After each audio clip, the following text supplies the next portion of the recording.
Како ќе се реши проблемот со уличните менувачи на девизи во Струмица? Советот за превенција при општина Струмица на денешната 4-та седница. Меѓу точките на дневен ред го разгледа и проблемот кој настанува на булеварот Маршал Тито од страна на така наречените ченчери или улични менувачи на девизи. Ѓорѓе Резанов, секретар на Советот и сообраќајен инспектор во Струмица, дециден е дека безбедноста на возачите, но и на лицата кои нудат промена на девизи се загрозува, особено во летниот период.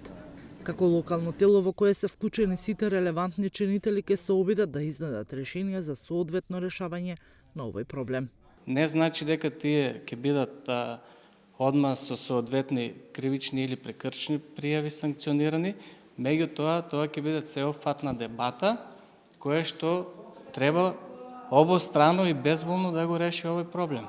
Конкретно, пример во летниот или зимскиот период, кога има зголемена фреквенција на овие улици, тоа смета на сообраќајот или на фреквенцијата на движење по булеварите на тие локации кај што се тие луѓе.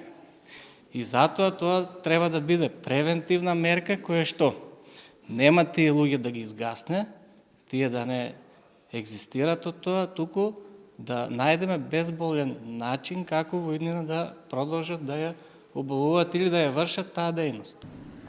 Околу 30 на лица се секојдневно распределени од двете страни на булеварот. На самата коловозна лента се дивите менувачи на девизи, а на тротоарот до нив дивите продавачи на текстил. А Ризанов е дециден дека ваквата слика мора да се промени. Тоа се некои 30 на луѓе кои што денес се овде повикани и од взаемната дебата, значи ние ќе ја наметнеме темата на разговор, тие ќе ги кажат нивните проблеми, а потоа ќе се собират заклучоци и општината ќе излезе со конкретен предлог или конкретно решение на тој проблем. На денешниот совет за превенција покрај проблемот со дивите продавачи и ченчери на булеварот Маршал Тито се разгледуваше и разговараше проблемот со дивите собирачи на отпад на улицата Антон Панов во Струмица.